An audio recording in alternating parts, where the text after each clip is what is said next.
being uncomfortable in that place caused me to take more time and sit, reflect, pray, lean in on God in a deeper level than I had ever had before in my life.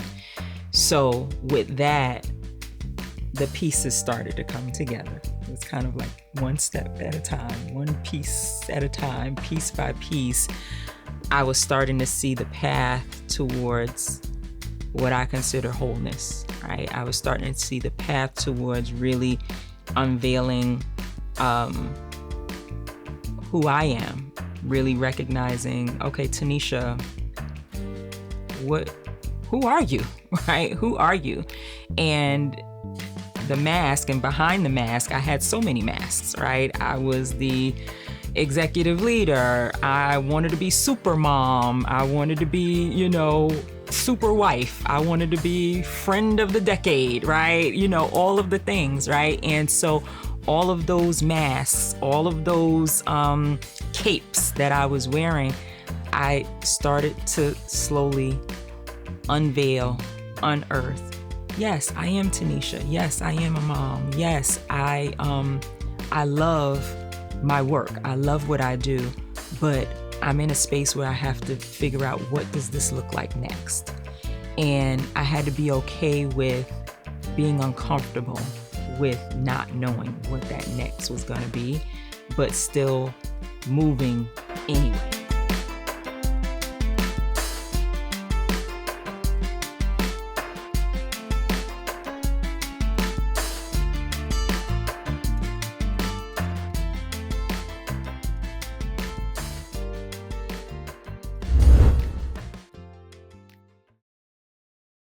I think it's just important for us to honor ourselves, right? And honor the truest versions of who we are.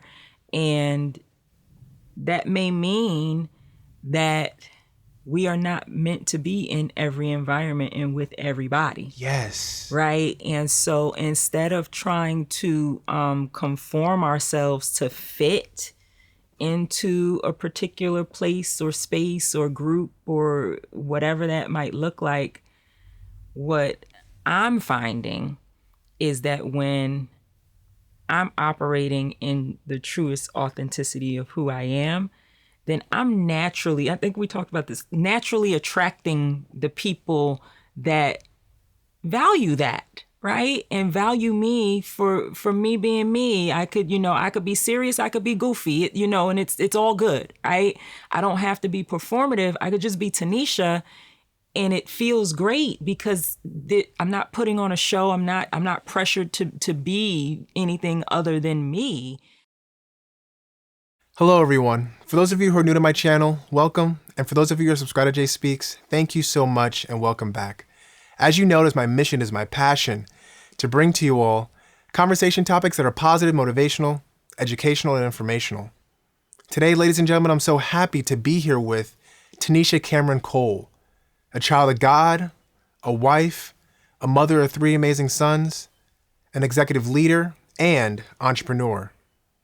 She is also the best-selling co-author of the anthology Stand Up, Resilient Black Women Shaping the World, Volume 3, and has made her solo debut with When Authenticity Answers, which dives deeply into the power of living authentically.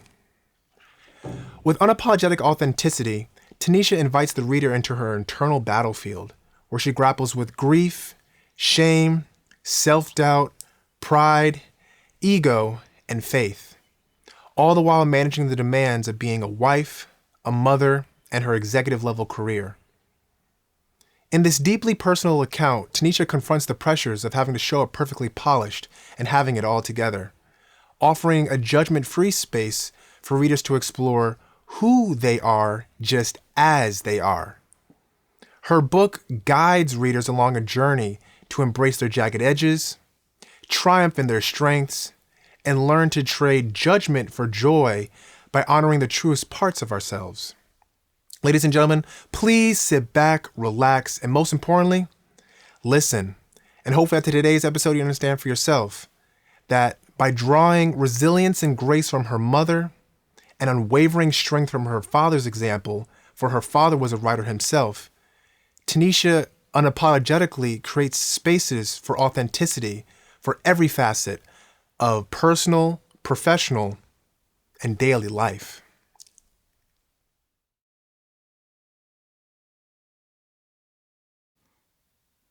So, Tanesha, how are you? I am well. How are I'm you? very excited for today's conversation. I'm very excited to rekindle with you. Yes. I know this is going to be a great conversation. You're an amazing conversationalist, so I'm ready to get in. Absolutely. So, how have you been since the last time we met?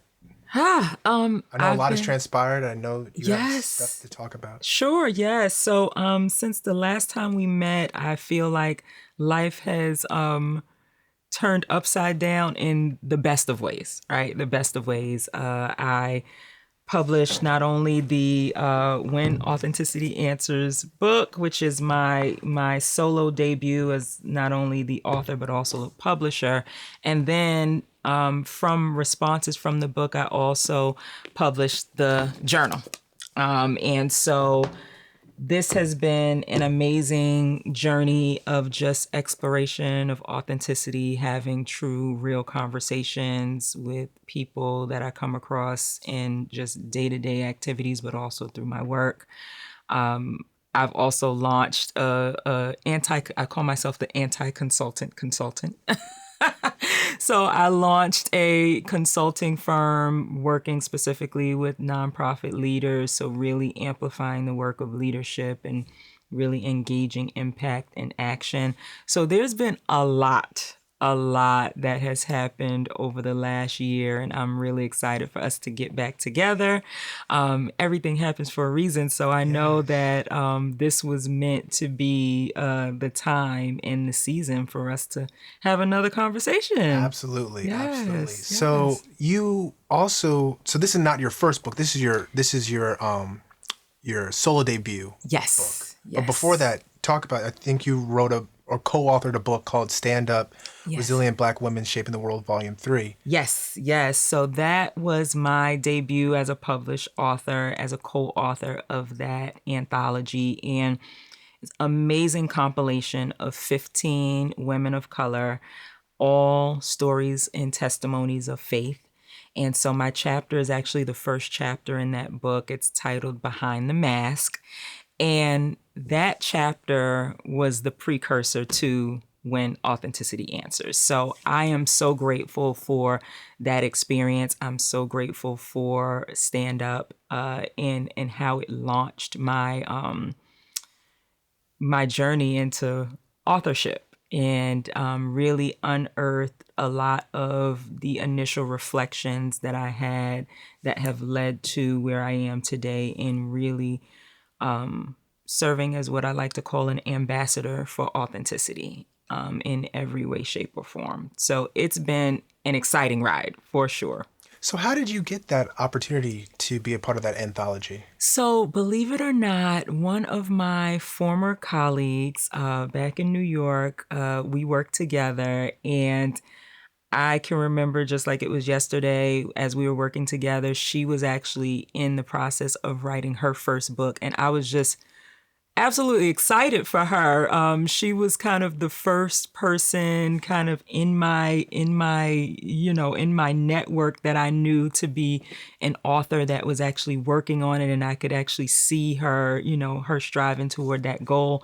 And so after she completed that, her initial book, her name is Ardenae Garner. Shout out to Ardenae, I love her. She actually launched the Stand Up Resilient Black Women Shaping the World with Their Faith, Volume 1.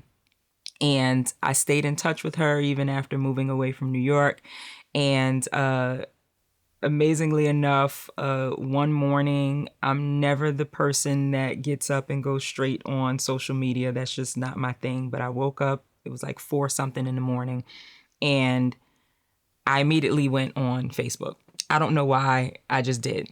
And the first thing I saw was her posting that she was putting out a call for co-authors for Volume 3. And I said, okay, this is the opportunity to jump in. I had been, interested when she came out with volume 2. We actually had a conversation and it just didn't pan out. And so when I saw that call for authors, I sent her a text message that very morning. We were on the phone that afternoon and the rest is history. I took some time and really leaned into my journaling. I've always journaled since high school. I can remember sitting in my bed journaling. And so Behind the Mask was the compilation of some of my thoughts through journaling that I felt, okay, now is the time to really put this out and really break open this conversation about how we show up, about perfectionism, about how I operated, really focused on achievement and accolades and wasn't really taking the time to do internal work and really look at who are you, Tanesha? Who do you want to be? What really drives you? And so Behind the Mask was my opportunity to really open up that level of dialogue and allow readers to reflect. And once I started writing that, it's like I couldn't stop. I said, okay, this is about to turn into another book. And I absolutely had no intentions of that. As I was writing Behind the Mask, it was just going to be, okay, I'm going to do this and just see where it goes. And just thinking about the way life moves, we start something and we don't really know where it's going to land and what's going to happen. And so that has led to this, and I'm really excited about what's to come. I'm actually planning to launch my own anthology. Wow. Yes, and so I'm really leaning on guidance from the Lord on how to move forward with that. But I know that that anthology will be focused on faith and testimonies of faith, and so that's what's next, and I'm excited about that. Beautiful. Yes. So correct me if I'm wrong, but is there a chapter in When Authenticity Answers that's also called Behind the Mask? So the introduction is Behind the Mask. Okay. So I took the chapter and I did an excerpt of that chapter in When Authenticity Answers. So you get a snippet of Behind the Mask in When Authenticity Answers. A snippet, but not the whole. Not the whole chapter. Interesting. Yes. And how long from when you wrote or when you were a part of the anthology up until When Authenticity Answered, like, because you said that you were inspired to keep writing. Yes. So let me think. I wrote Behind the Mask in fall of 2023. We launched Stand Up, I believe it was spring, it was around April of 2024. And it was immediately an Amazon bestseller. Wow. Yeah, immediately an Amazon bestseller. And so the entirety of 2024, I was writing. And the writing was just my journaling at first. And then I realized, wow, I really have more that I really want to put out into the world. And I began to intentionally journal with the understanding that it was going to turn into a book. I didn't really have a timeline for it. And I'll never forget, it was October 4th, 2024. I attended the Stand Up Authors Revival, which is what I consider to be an authors conference that Ardenae Garner hosts. And I was excited because I was going and I was going to meet all of the other co-authors from Stand Up. A lot of us were from all across the country, so we hadn't had an opportunity to actually meet each other in person. So I came to this authors revival really thinking it was an authors conference. Like, I'm just here, I'm gonna meet my author co-authors and meet new author friends and meet some publishers and have a good time. And it completely changed everything. It changed everything. And I got a word from the Lord that very evening, 2 things, that I needed to finish When Authenticity Answers. He gave me a date to finish it. And I also needed to move away from my current employment, which was as an executive director of a nonprofit. And so I, in true obedience, that very next week, had a conversation with my, my board chair, and my board was extremely supportive. I really, really enjoyed working with them, but recognized that it was time to make a new move.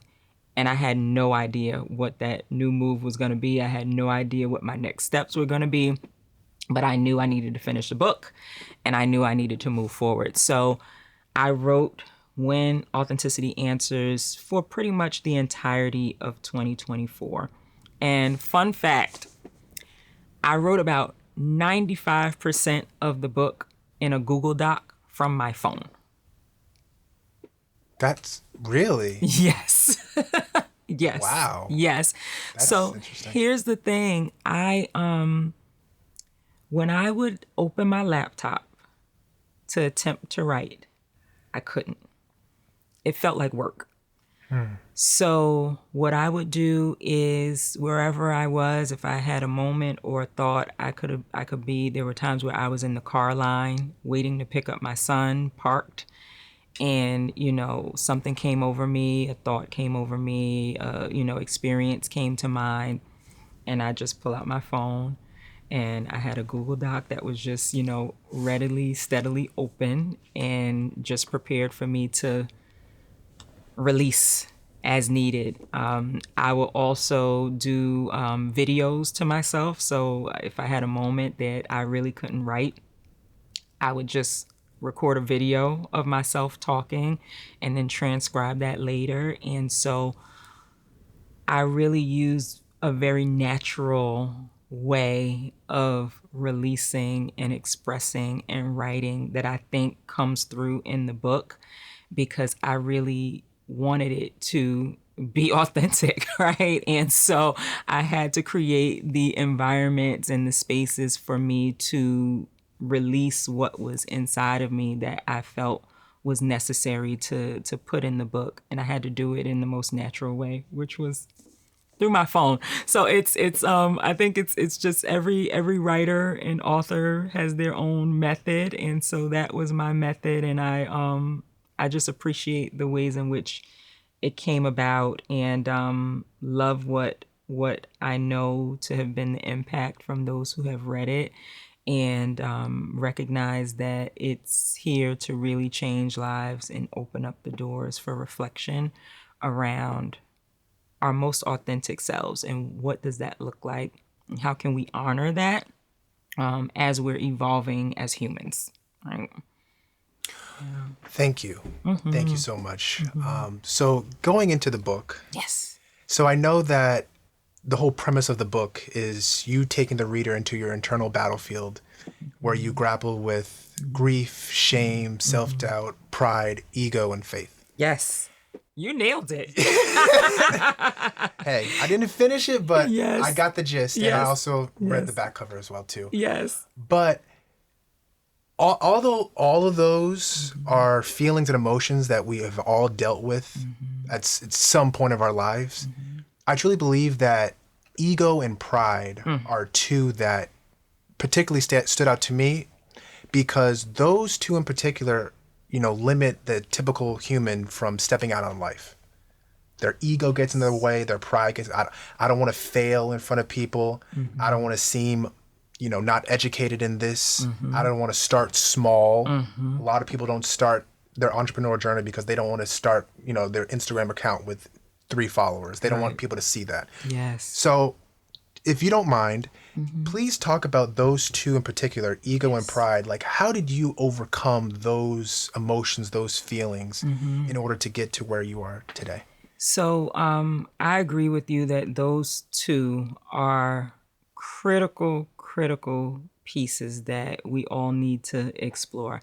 And I think for me, ego and pride were the two pieces that I believe held me back.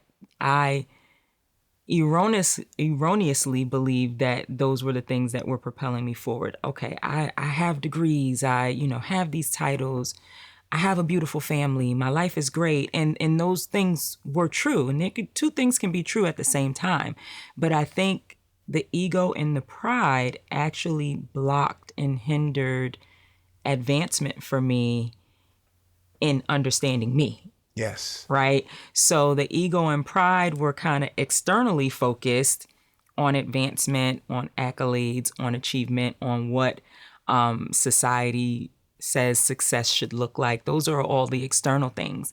But because I was so focused on the external things, I didn't take the time to do the true internal work that really is the secret sauce of what makes life joyful. And I think that the way society is set up, we think about social media, we think about culture, we think about all the things. We are so conditioned to want to pump ourselves up, right? So conditioned to operate in ego, operate so externally focused that we really lose sight of what's most important. And I believe there was a season in my life where I was operating in what I believe to be my most authentic self. I was operating in what I believe to be joy, what I believe to be success.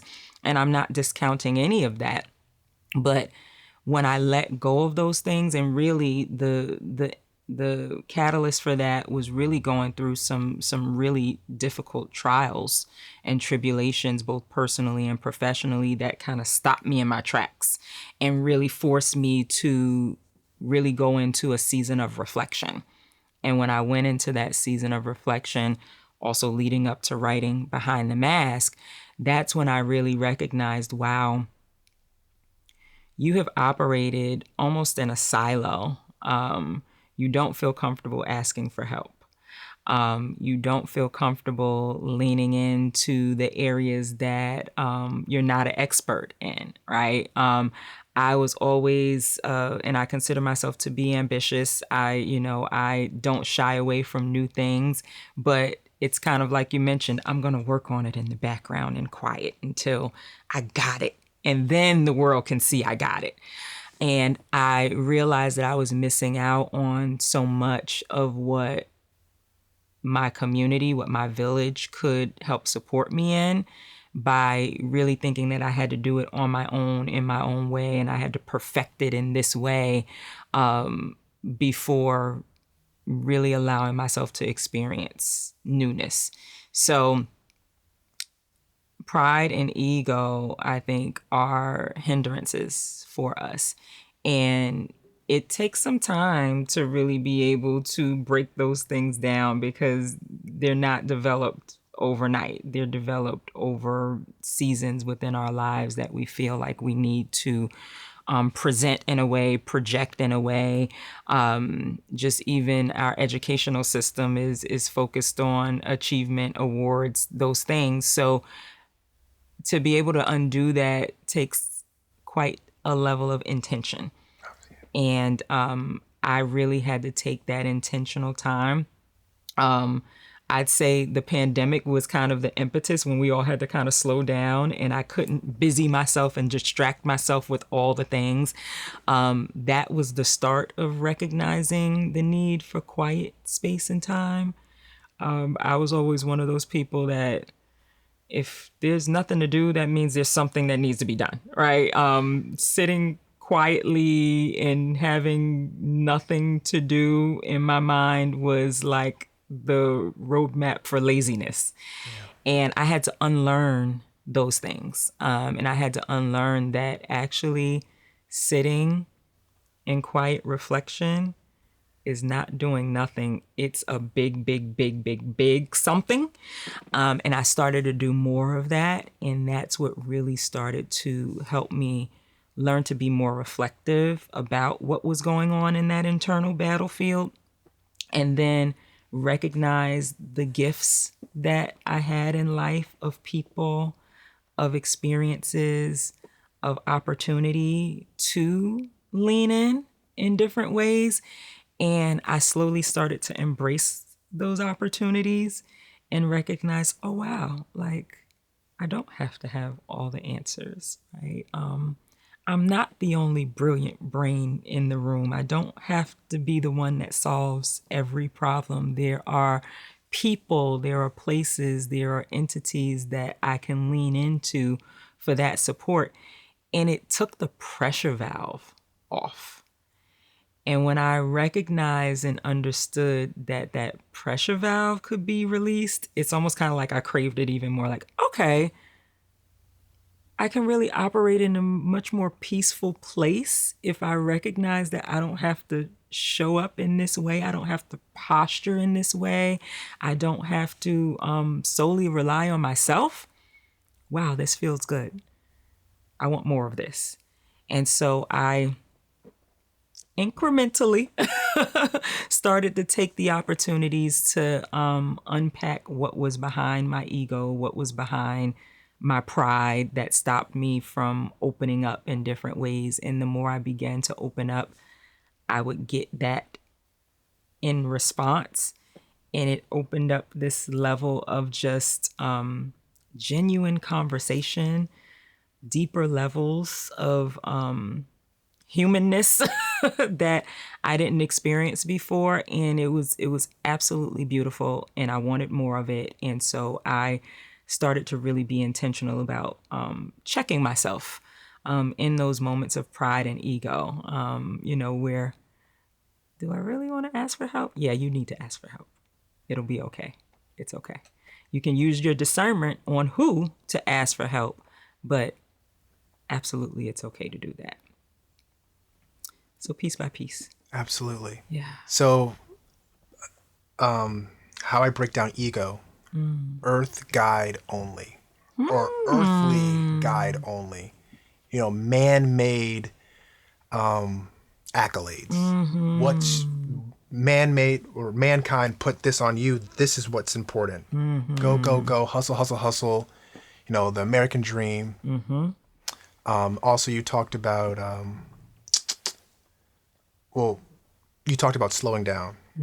So, like, for me, less is more. Yes. That also goes back into the hustle, bustle, go, go, go. Like most times, just sitting down and reflecting, quieting your mind, quieting your environment is just as beneficial, if not more beneficial, than knocking a bunch of things off of a to-do list. Yes. It just allows your body to reset and just kind of recalibrate. And I don't know, it's just any type of introspective work is important. It is. And what I recognize, because I believe I've shared with you, I've had a leadership career that has spanned me being a one-woman show up through having a team of responsible for 96 people, right? And I operated in the understanding that, okay, I got to get it done. I don't have time to waste. There's stuff to do. People need my support. I have always been mission aligned, so it's always been much bigger than me. So when I show up, I'm responsible, and I am thinking about all of the families that we are seeking to serve, right? And that puts an added layer of pressure, right, as a leader. And I did not recognize how important it was to create those spaces for rest. And once I started to do that, I operated on such a higher level of strategy, of planning, by taking the time to rest, by taking the time for respite. I was more productive. And that was the complete opposite of what I thought. I thought you stay busy, get it done, keep moving. I'm from New York, so it's like go, go, go. Yeah. But when I stopped, I could go further. Right? It wasn't just about getting it done, knocking it out. It's like, okay, let me take the time to really think this thing through. Let me take the time to really be reflective. And so when I do take an action, it's so much more intentional that it actually creates a greater impact than if I was just scurrying around just doing things. And that was a big, big, big aha moment for me, that I translate now into professional life, into personal life. I have to have that time of quiet, of peace, of reflection. And I build it into my day in a number of different ways. And, I work with a lot of leaders that just don't have the time. And the way I started to do it was I would take little micro moments, right? And I talk about it in the book. There's a chapter, The Presence and Being Present. Yeah. And I explore the ways that I started to do it in just little increments. Like instead of getting in the car and racing off, I sit for a minute, take some deep breaths, look around, see, oh, okay, there's birds that are chirping. Wow, I was so busy I didn't even hear the birds, right? So being able to really have those moments of mindfulness, I used to think that was useless and a waste of time. Completely transparent and honestly, like, I don't have time for that. But now I recognize how important it is. It's not, soft. It's like mandatory to be able to have those opportunities for mindful reflection. And for those of us, a lot of us are busy. There's a lot going on in life, but I've learned to take those micro moments. It might be 5 minutes to really take a step out and get some fresh air and have a deep breath and just take in the moment and then get back to what I need to do. But I'm learning how to incorporate that more fully and completely because that is what allows me to hear Tanesha. And when I can hear myself and be clear about where I am, where I stand, how I'm wanting to align myself with my values in whatever room I'm in, having that reflective time makes me be so clear so that when I do show up, I'm showing up authentically. I'm showing up with discernment. I'm showing up with clarity. I'm not fuzzy because there's so many things going on in my head. I really am present. And for me, that is such a higher level of functioning. Absolutely. And it's a beautiful place that I don't want to leave. And so now I've built that into a daily practice. Like it just has to be a part of my day. Absolutely. With that whole go mentality, a lot of people are operating on a sympathetic nervous system. And so what you're describing is a parasympathetic nervous system. Okay. So it's the opposite. You're operating on a more calculated, restful approach to life and to your environment. Someone told me the other day, I don't know if this makes sense, but going back to like the micro moments that you were talking about, like of rest, every dance move, when you're taking 2 steps back, it's a part of the dance routine. You're not just dancing forward. You're going to, dance into a wall, run into a wall. You got to take a couple steps back, move forward, side to side, stuff like that. That's a part of the dance routine. That's a part of the journey of understanding yourself, the journey of going down your purpose in life, the journey of, I don't know, you could take the corporate route if you want. It doesn't matter, but, rest is important, whether it's micro, a day, or a week. That's right. That's right. And incorporating it and recognizing the value. And I can speak for myself. I didn't always see the value. It just wasn't something I was taught. It wasn't something that that I felt was necessary. And now I talk about it all the time. It's like, okay, when I talk to leaders, when I'm talking just in regular conversation, even when I'm, talking with my children, yeah, it's good to rest. Busy? Absolutely. We have things to do. That's fine. But hey, we're going to have a restful afternoon. My house is quiet. Like we have quiet time and I have boys. So, the energy will ramp up, but then there'll be times where it's just very quiet. And I'm okay with that. And at one point I wasn't. It's like, okay, where's the noise? Turn the TV on. And now it's just so beautiful and I embrace it. And without that, I don't think that there's a way to really tap into who we truly are without having that time of peace, of rest, to be able to reflect. I just don't see how it can happen. Absolutely. Yeah. So care to share about in a little bit more detail, the moments that did lead up to reflection for you? Yeah, I mean, You said you had personal and professional? yeah. So, like I mentioned, I think the pandemic kind of helped me understand what slowing down felt like. And then once everything opened back up, I just kind of ramped back up. But I really began to have what I would call a spirit of unrest in my life. And I was uncomfortable with being comfortable. With being comfortable. Yes, if that makes sense. Interesting. So there were components of my leadership and being an executive director of a nonprofit where I had gotten comfortable in my role. Right. There were components of even my personal life where I had gotten comfortable, taking experiences for granted, taking people for granted, operating an ego. Right. And what happened it was, 2022 into 2023, God really shook me up, and it created a ripple effect that made me stop and really say, okay, what do I really want out of this life? And I didn't really have an answer. I didn't have an answer. I'm still exploring what that answer is. But when you face trials in life and challenges, it's an opportunity to reflect. And so I took that opportunity to say, okay, I'm not feeling as fulfilled in my career. What is that about? Right?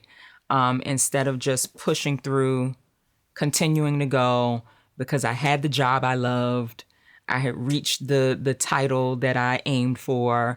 There, is really no need to shake things up, right? That's the comfort. I wasn't comfortable with that, right? And so I got to the point where I craved the uncomfortable piece of change, and I couldn't not do it, right? It was kind of like a nudging from Holy Spirit, a nudging from God to say, okay, you can't stay here. This is not for you. You have to do something. You have to make a move. And in that season, I had to grapple with no control, right? Because I didn't know what the next step would be. I had to grapple with uncertainty. Talk about that in the book. I had to grapple with transition, right? So I was experiencing a transition in my career, right? I had left my executive director position and I was looking at what's next for me. Do I just take on another role? Do I start something new? And I really had to take that time to really sit with myself and be reflective of, okay, what do you want your next to be? How do you feel about this space of uncertainty? And being uncomfortable in that place caused me to take more time and sit, reflect, pray, lean in on God in a deeper level than I had ever had before in my life. So with that, the pieces started to come together. It was kind of like one step at a time, one piece at a time, piece by piece. I was starting to see the path towards what I consider wholeness, right? I was starting to see the path towards really unveiling who I am, really recognizing, okay, Tanesha, who are you, right? Who are you? And the mask, and behind the mask, I had so many masks, right? I was the executive leader. I wanted to be super mom. I wanted to be, super wife. I wanted to be friend of the decade, right? All of the things, right? And so all of those masks, all of those capes that I was wearing, I started to slowly unveil, unearth. Yes, I am Tanesha. Yes, I am a mom. Yes, I love my work. I love what I do, but I'm in a space where I have to figure out, what does this look like next? And I had to be okay with being uncomfortable with not knowing what that next was going to be, but still moving anyway. Yes. Right. So I captured this, right? And the chapters really kind of reflect what I was feeling in those spaces. And I talk about even the grief of transition, right? Grieving my career, right? What is it going to look like now? Grieving, the family that, I envisioned in my head, right? My children are growing up. The house doesn't sound the same. It doesn't look the same. All of these things are happening and I'm changing. So the grief of recognizing that the Tanesha that I used to be is not going to be 100% the Tanesha that I'm moving forward with. All of that was happening all at the same time. Right. So being able to rest in that, being able to take the time for prayer, for reflection, for guidance, and really operating in complete faith was what I reflected in the book and what I was actually going through during the entirety of that year. And even as I sit here today, right, life is still unfolding. Things are still evolving. I'm still working on understanding what I want to do, who I want to be, how I want to show up. And all of that was part of this journey through my internal battlefield, and really unearthing the pieces that were not serving me, and eliminating those things like judgment, like ego, like pride, like shame, right? Being able to really sit with those things and understand where is that coming from, so that I can move forward in that peace that we talked about, right? That peace that surpasses all understanding, right? Recognizing that I don't have all the answers. I'm still uncertain in some ways, but it feels great to be here. I'm not gonna go backwards. I'm really moving forward with this level of understanding and clarity that whatever comes next, it's in alignment with my purpose.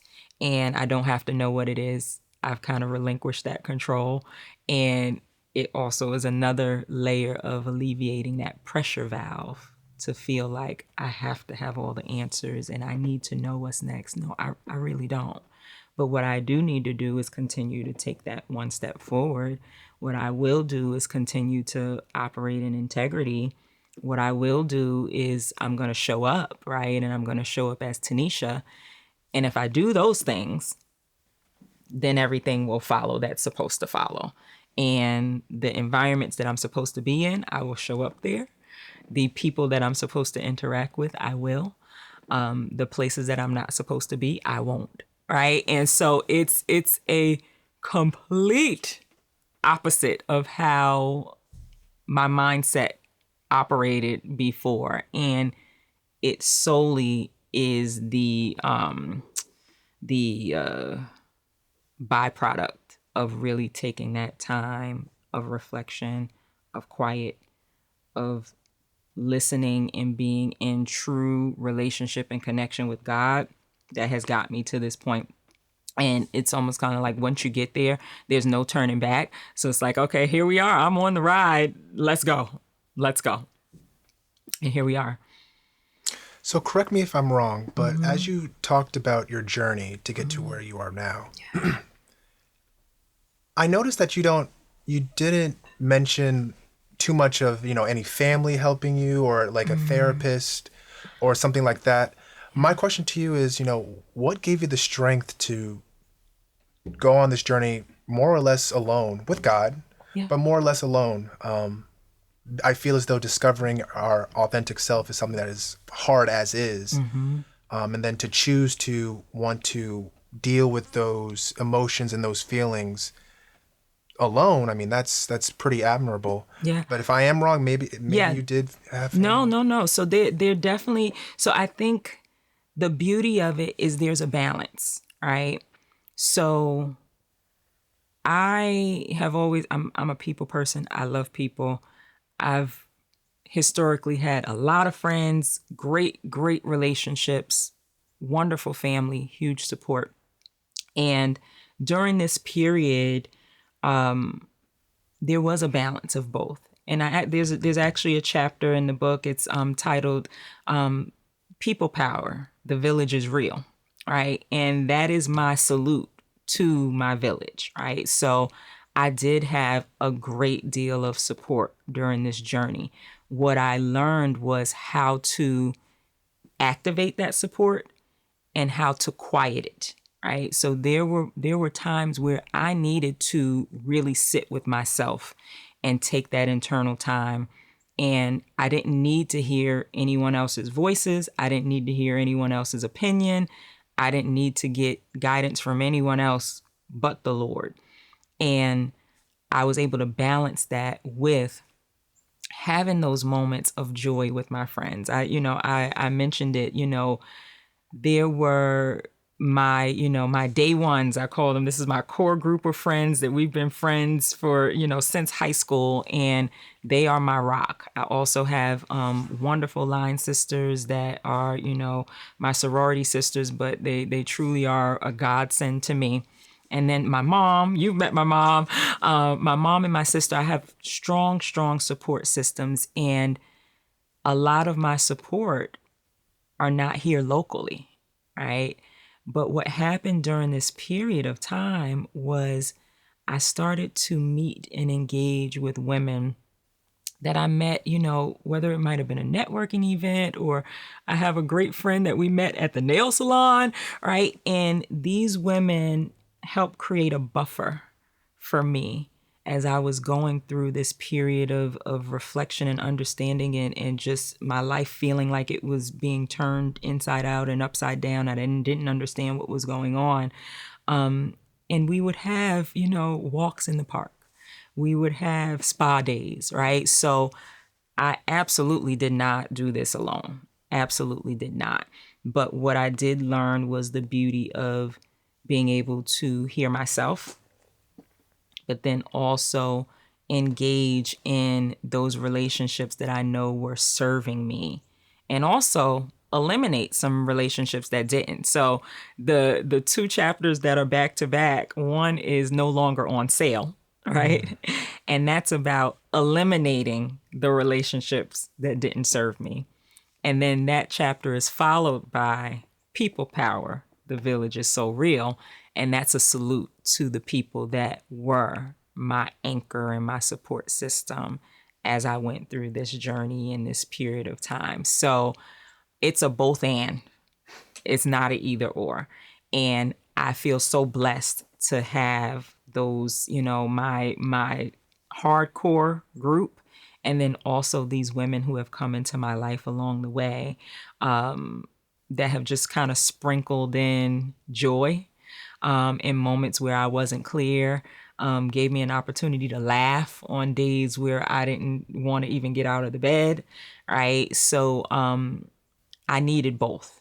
And I'm an advocate for both things. And I think the older version of Tanesha would have used the village as kind of a distraction and not a outlet, right? So because I had that time of reflection, because I was being internally focused, when I was with my village, the time was so precious to me, right? And it wasn't a distraction. It was a full immersion into joy, right? It was a full immersion into being present with them, right? As opposed to an escape from what I don't want to think about, right? Okay, let me go out and let's go to a movie because I don't want to think about this. No, it was like, let's go to a movie because I really want to be in community and in fellowship and really want to engage, not to get away from, but to be infused and invested in. Does that make sense? Absolutely. Okay. Absolutely. Yeah. So do you believe that authenticity is an innate quality in all of us? Or do you think in some level or some respects, we all have to work on being authentic? Or do you think that some people are born out of the womb just, well, truthfully, this is what I think. I'm talking to myself. Yes. I love to hear it. When we're born into this world, as infants, as babies, we are how do I say this? We don't, we're uncorrupted. This whole ego, this whole pride, this whole go, that has been pushed onto us. Learned behavior. That's learned behavior. And then that's why some of us, or I should say most of us, that learned behavior is a part of our identity until our last day on earth. Because we're just so enthralled into this system. Yes. And then sometimes you have people that learned behavior is pushed on them, and then they hit a point in their life that forces them to turn back and be like, wait a minute, this is not working. So here's, this is just good stuff. So what I would love for us all to recognize is that we are all uniquely designed, one of a kind, right? There is absolutely no one else on this planet that is you or me, right? If we can really lock that in, how amazingly would we operate, right? It's just, and I believe all of the systems get us away from understanding this innate piece that we are all uniquely one of a kind and designed to be one of a kind. And that is a miracle and a beautiful thing in and of itself without doing a thing. Just being is enough. And we are trained to unlearn that. Yes. And in order to fit in. In order to just fit in and do the things and be the places and all of the whatever that is, right? So we are innately authentic, right? Because we were designed one of a kind. So we are original. From a biology and spiritual too. We are the original version of who we are going to be all the time, anytime, every day, right?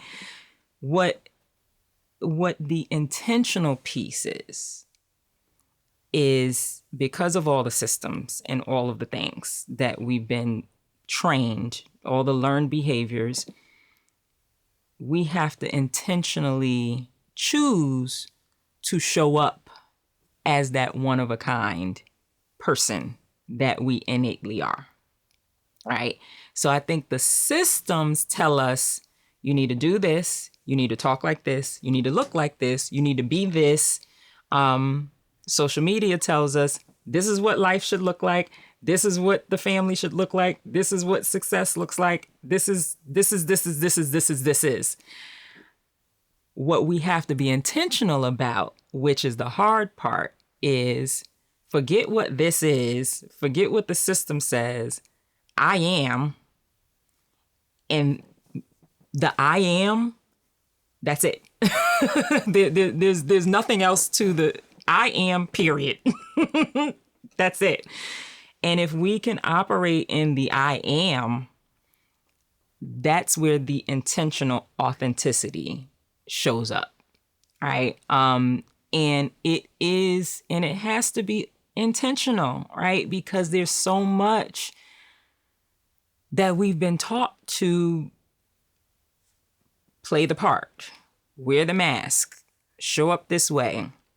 I even think about children, right? Children are just naturally free, right? They're innocent. They're innocent. They have joy that, they just naturally operate in that way. And sometime over the course of our lives, that gets once they get dialed into school down, right? And so it gets dialed down it gets watered down. And the more we allow that to happen, the further we get from our authenticity, right? The one thing I really love about some of our young people, and especially this generation, I feel like somehow, and these are the young people that I interface with, right? They have an authority in who they are that I think some of the previous generations just weren't allowed to show up in that way. And so I'm really hopeful about where we can be as a human race in being able to really stand up in our authenticity. And I hate that it's kind of become just kind of like a cliche word that's just kind of thrown around.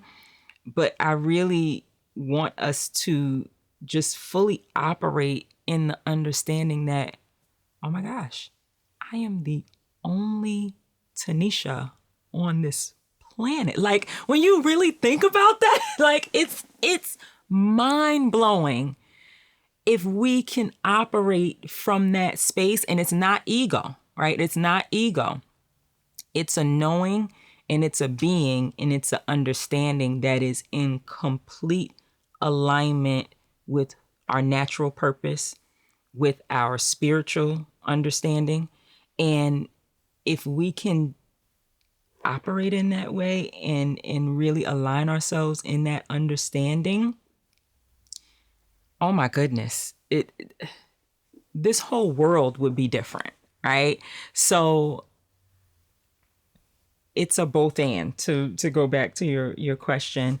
It is a natural state of who we are to recognize we are authentic originals. We are not carbon copies of anything. We are the original version of who we are. But we have to make a choice to, one, honor ourselves in that way. And that's something that I had to work on, right? Not honoring the version of Tanesha that I felt was the most palpable, right? But honoring the version of Tanesha that is just the realest version of me, right? So yes, I love people, but yes, people get on my nerves too, right? And those both things can be true at the same time, right? So being able to show up and honor those parts of ourselves is also an intentional choice. And when we can honor those parts of ourselves, then we can actually show up in the highest level of authenticity and what that looks like, and not necessarily be worried about how digestible we are in society. And it creates a freedom, right? It creates a freedom that I think we all deserve, that we don't all get the opportunity to experience. And I would love for all of us to have that opportunity to experience the wholeness and the fullness of who we are, and be okay with being able to show up that way wherever we go, whoever we're with, and understanding that it's okay, and not having to put limits on who we are, and also be performative in who we are. Just really recognizing that we are, and that's just beautiful, and that's it. That's the end of the story. That's it. There's freedom in literally just being. Mm-hmm. So often we're so concerned on how is this going to be received by people who are watching me. Right. Mm-hmm. You know, we take the pictures. Oh, my hair, my da, da, da, da. You know, we sit here, we take 10 pictures because we're afraid of, if I post this, you know, this is not a good picture for the public. You know, we have Photoshop and all that stuff. Mm-hmm, mm-hmm. You know, there's freedom in just being. Just, if you like it, if you feel as though it looks great, post it. If nobody likes it, then nobody likes it. It's not an issue. No, right? Because you know, people are gonna have opinions regardless. Either way. Regardless. Either way, and you know, I think it's just important for us to to honor ourselves, right? And honor the truest versions of who we are.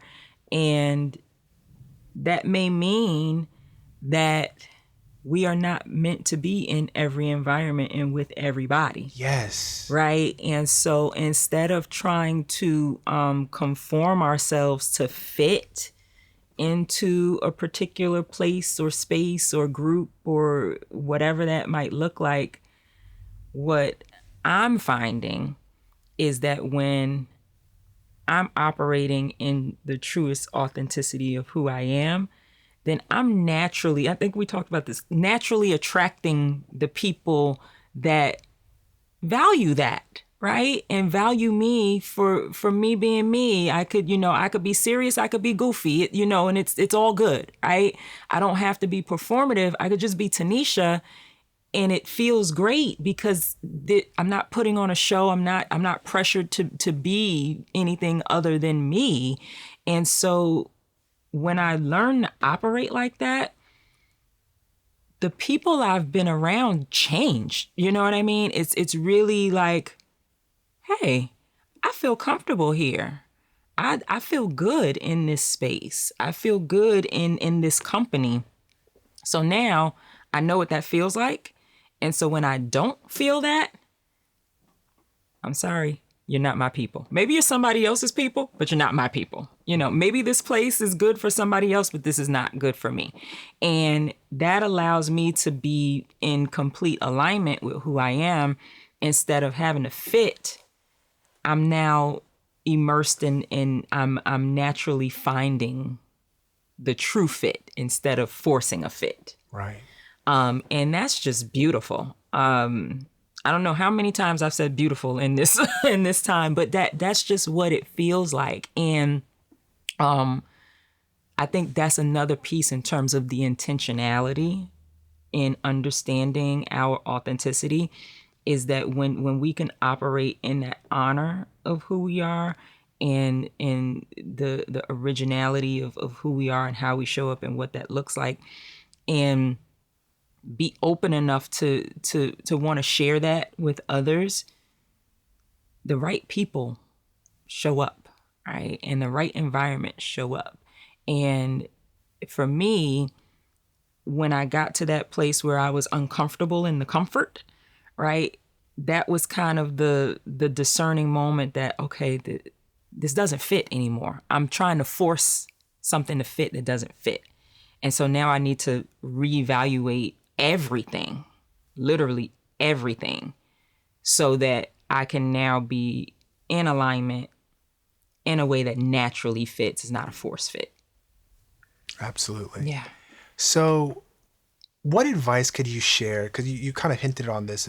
There's a level of vulnerability that comes with being authentic. Yes. How do you go about handling vulnerability with authenticity? Because I feel as though that is something that a lot of people are not comfortable being. Yeah. People are hardly comfortable being vulnerable around the people that they know. They love, right.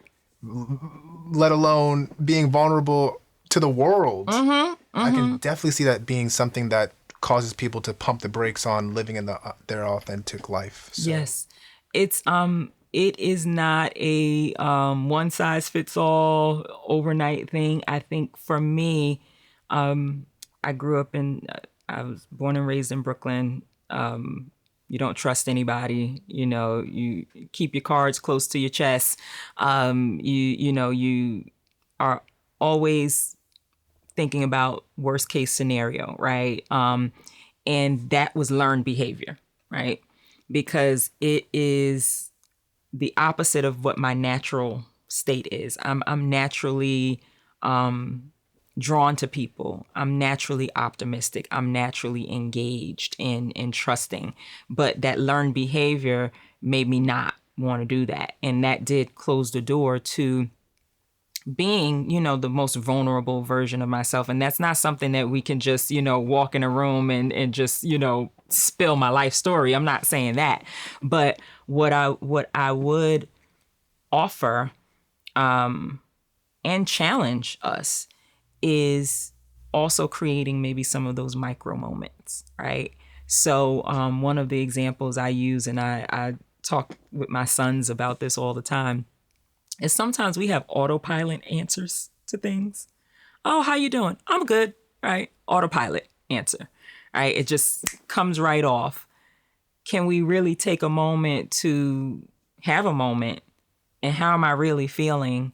And is there a way that I can relay that, right? And it doesn't have to be I'm spilling my guts and my whole life story, but instead of the automatic, yeah, I'm good, I might say, today has been an interesting day.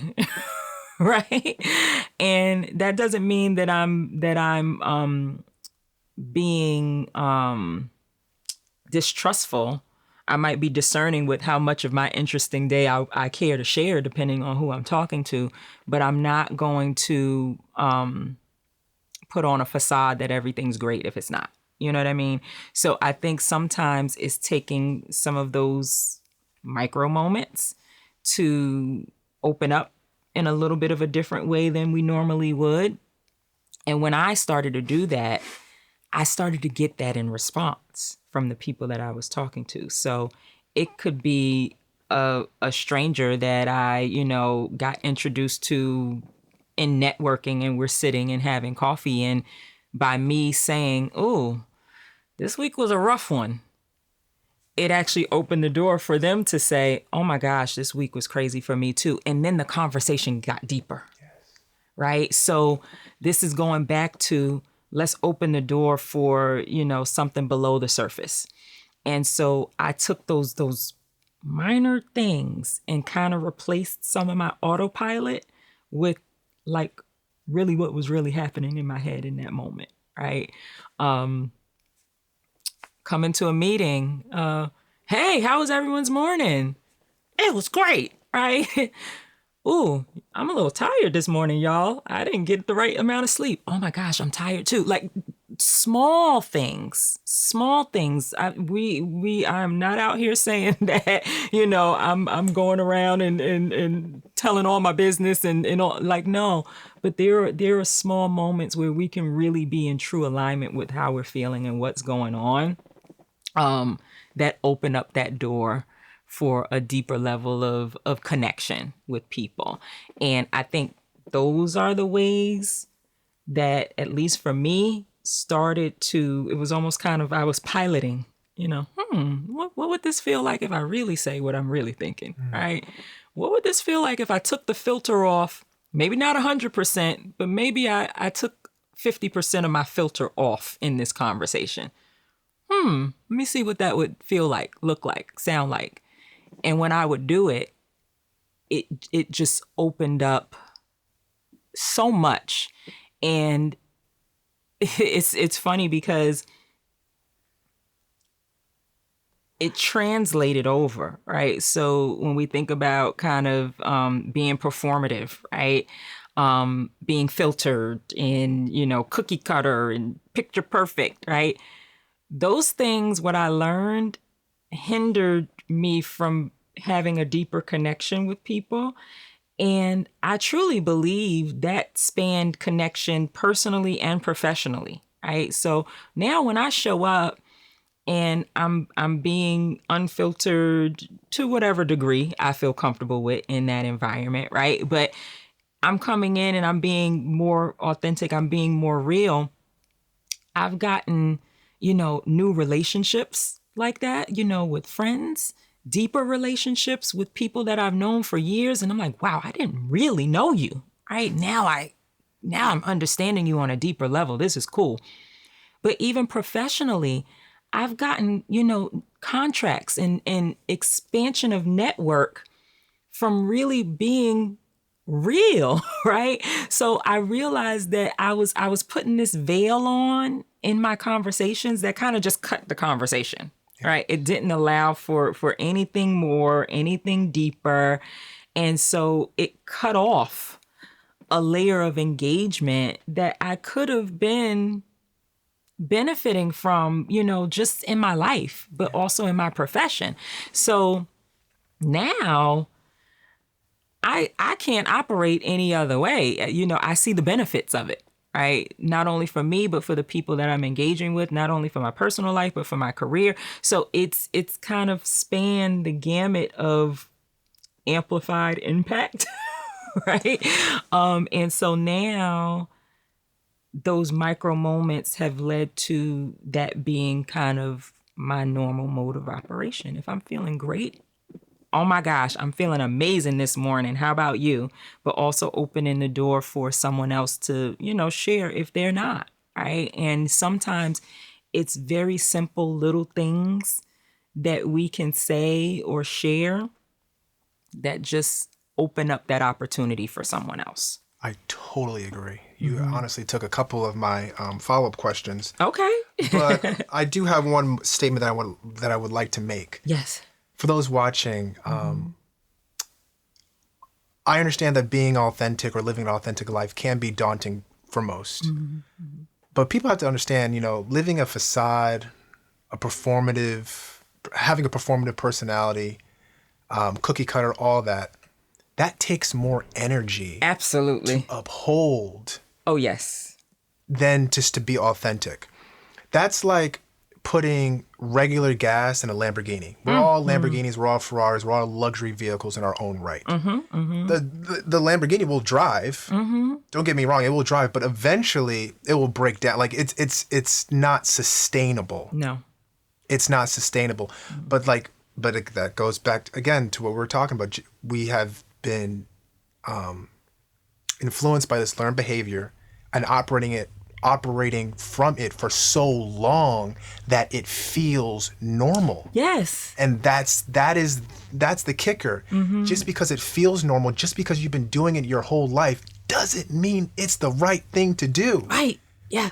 Yeah. And when you transition out of something that you have been doing for your whole entire life, don't expect it to take a week. Don't expect it to take a month, 6 months. Yes. How are you going to expect that something that you've been doing for 30 years is gonna change in 30 days? That's right. It's not. You can't. And so that's why I value these incremental moments. And you are absolutely right, because that is exactly how I felt. It was normal. It was normal for me to show up performative like that. That is just how I believed I was being myself. Like, you couldn't tell me that I didn't feel I was being, fake or phony.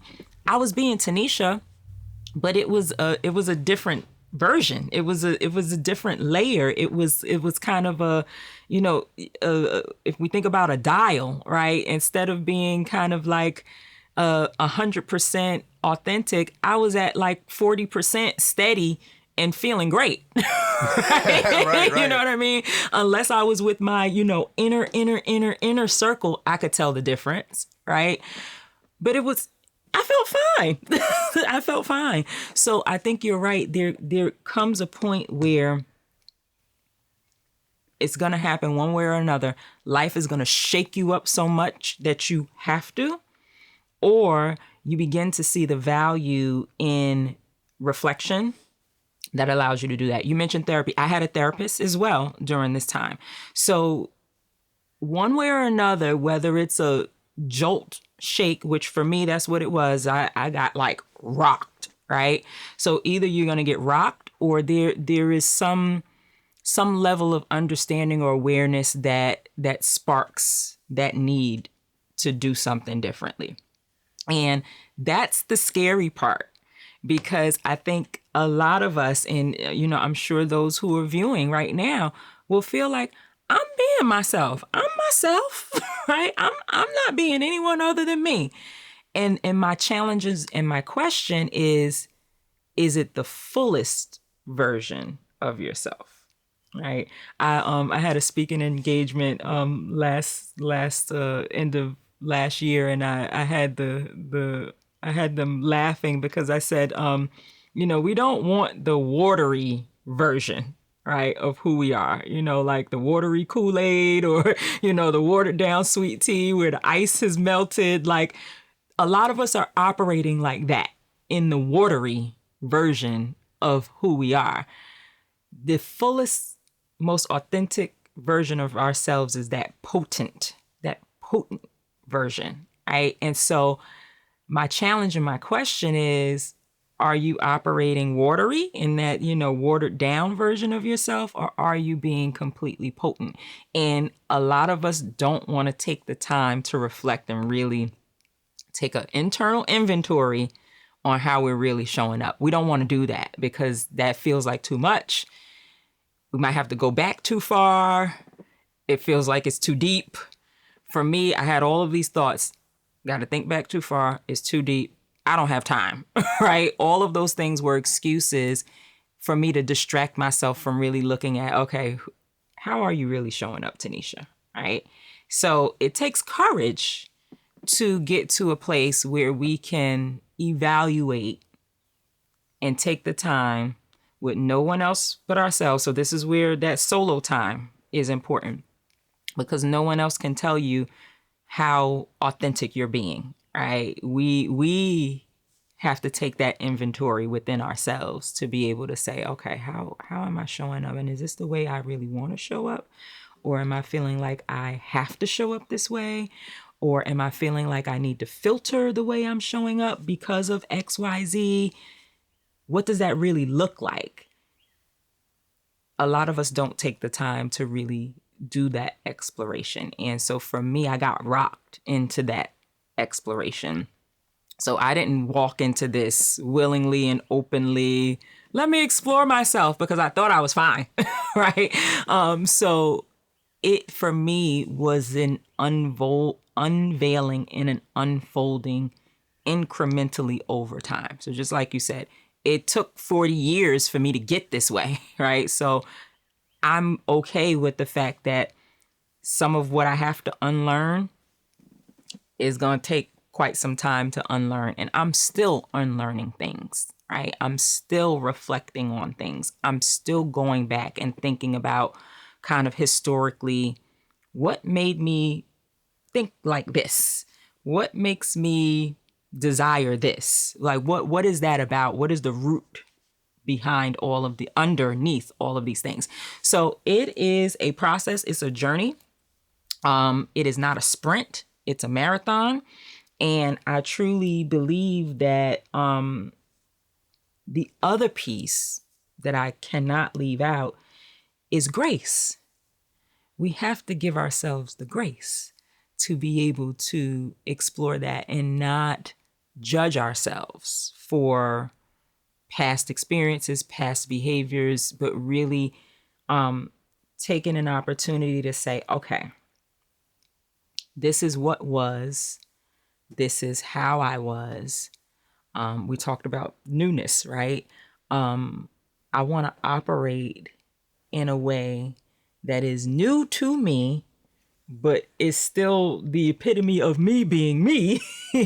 But it's a new thing for me to be the epitome of me being me. So I need to give myself grace as I learn how to do that, right? Because I've spent so much time learning how to be somebody else that now really operating and being me takes intention.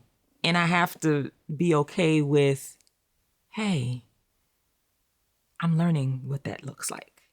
I'm learning what that sounds like, right? I'm learning how I need to think to really align with who I really am, and not to align with what I think everybody else wants me to think, wants me to say, wants me to believe. And that takes a lot of time. And once we get there, it absolutely does not take as much energy as it would take to be performative. Absolutely. So why do you believe that, you might have talked about this, but I'm going to ask the question plainly. Why do you believe that people are scared of authenticity? Because when you talked about this takes too much time, this is too deep, this is too much, I don't mean to be ignorant, but I don't believe that that's a valid enough excuse to stop you from wanting to tap into this version of yourself that was always there, that is waiting to be walked into. For example, just the other day, I think it was yesterday actually, I there was on the news, Equinox, they have a $40,000 membership. I don't know the details, but it's like their most expensive plan. Long story short, 1,000 people are on the waiting list for that $40,000 a year membership. That's a lot of money. That's unfathomable. But people, They're doing they're doing it. I know people who've done tours around Europe that cost tens of thousands of dollars. It's too much. This is too deep. They do that. So for the man-made luxuries in life, we can fathom doing that, paying that price, saving up money to experience that. But when it comes to us, oh, that's too much. That's too much unpacking. That's too much journaling. That's too much self-reflection. I don't want to do that, but I'm going to get my $40,000 Equinox membership. I'm going to fly to Europe for 2 months and stay there. So, So why are people scared of authenticity? it is fear. It's fear, right? And there's so many reasons for this, and I am not a therapist, but what I know and have experienced for myself, for the people in my world, even, in my professional space, being in social services, human resources, and even the nonprofit sphere. There's a lot of trauma in who we are for some of us, that the idea of unpacking all of that feels so daunting that it feels easier to just press forward and move on than to take the time to reflect and go back, right? And that's it's a real fear. It's a real fear. And I'm at the point now where, when you're on the other side of it, you're like, what? But there are true barriers to really taking that time for self-exploration. It does take time. It takes energy. It takes effort, especially if you've been conditioned to operate otherwise, right? So this is why I love some of this new generation where they are just free and want to be themselves, don't feel like they need to. So if you've operated in that way for majority of your life, then it doesn't, there's nothing that needs to be unpacked and unveiled and all of this.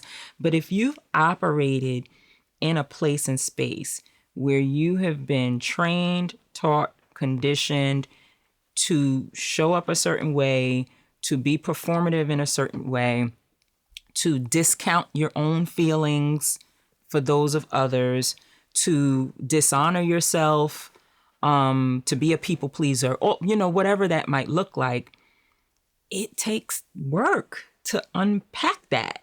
And for a lot of us, and I will raise my hand, I don't have time for that. I'm just going to keep pressing forward. I'm going to keep being who I think I'm supposed to be. And that's enough. So it has to take conversations like this. It has to take mindset shifts to kind of snap us out of it. It's a mindset, and it's programmed, right? So we have to find ways to kind of break that, right? And kind of snap ourselves out of it. And I just honestly believe for some of us, it just feels like too much to really engage in the level of reflection that's needed to really deal with what we think we are versus who we really are. And I think for some of us, it feels easier to just press on and move forward than to really look back. But I just don't understand, why is uncovering your trauma why is that difficult? Not difficult, but it's just like, it's like a wound. It's a wound, right? So look, so the first part of so the book is broken up into 3 parts. The first part is open wounds. That's what it's titled. And so I think when you think about trauma, right? And I am not a therapist. When you think about trauma, experiences, whether in childhood, adulthood, whatever happens through life, create the, how do I want to say this? The trauma is a wound, right? And so over the course of time, that wound probably gets scabbed over if it's not completely dealt with, right? So you think about getting cut, right? You get a cut, you don't really take care of it the way it needs to be taken care of, but it's scabbed over and it's kind of healed, but not completely healed. The thought of having to open that wound back up to disinfect it the way it needs to be disinfected, and then allow the time for it to heal properly can feel like a lot when you kind of have the wound, it's semi-healed, I can just let it be, right? That's kind of how I liken the idea of addressing trauma, right? It's a wound that has to be reopened to be kind of disinfected so that it can heal properly. And for some of us, that is a lot. It is a lot. But it's for the betterment of your future. So it's just like that goes again about, just operating in what we always knew to be true, or what we always knew was the only way. At some point, you have to say enough is enough. I would think, I would hope. Like, why just live a certain way and then complain about it every single day and just not? Yeah, it's a reality. It's a reality. So that's why I think we need conversations like this. That's why we need books like this, because I think the other piece about this is, for some of us, it feels lonely in that space. And so you think that you're kind of the only one that is grappling with these thoughts, these feelings, and not really knowing what to do about them, what to do with them, not even knowing kind of, how do I get to a place where I can be completely comfortable with who I am? That's a level of confidence and self-assurance that not all of us are born with, and not all of us grow up feeling that way or being empowered in that way. So it, just like you mentioned earlier, if this took 40 years to learn that I'm not enough, learn that my best is not my best, right? I'm not good enough for that relationship, that job, that family, whatever that might be.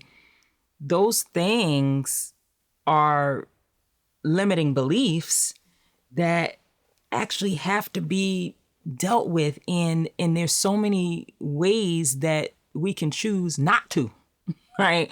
And for some people, that will feel easier to just not to, right? Now, I'm not an advocate for that, but I understand what that feels like, to just press on and move forward, and let's just keep going and not have to deal with all of that. I'm not dealing with all of that. I'm just going to keep going. In the end, it's so much better to be able to, really deal with whatever those past wounds were, and get to a place where we are comfortable and confident and self-assured and self-aware to be able to show up in our most authentic way. And it sounds very simple, and it is simple in so many ways, but it's also so complex in so many ways. It's kind of like one of these things where both things can be true at the same time. It's simple and it's complex. The piece that makes it complex are the systems that have taught us to not be that way. The simple part is that we are naturally that way and designed to be that way, but we've been conditioned otherwise. So the complex part is, how do you unravel all of that we've been taught to move away from what's natural and get back to what's natural? And for each of us, that may look very different, right? So for me, it was a jolt, a life jolt that made me stop, that made me reflect. But I also already had tools, right? I always journaled, right? So I've always been reflective. If I wasn't a journaler and didn't have that tool, then I'd have to figure out, what outlet do I use to even get to understand me, right? Is that therapy? Is that mindfulness? What could that be? That's what makes it hard, right? That's the part that makes it complex. Like, what system do I use to undo the system, right? And it's as unique as each one of us are in our just natural being. The method and the strategy we use to either sustain our authenticity if we're already there, or get back to the most authentic version of who we are, it's just as varied, and there are so many multitudes of ways to do that, in the same way that we are so varied and there's multitudes of the ways in which we operate.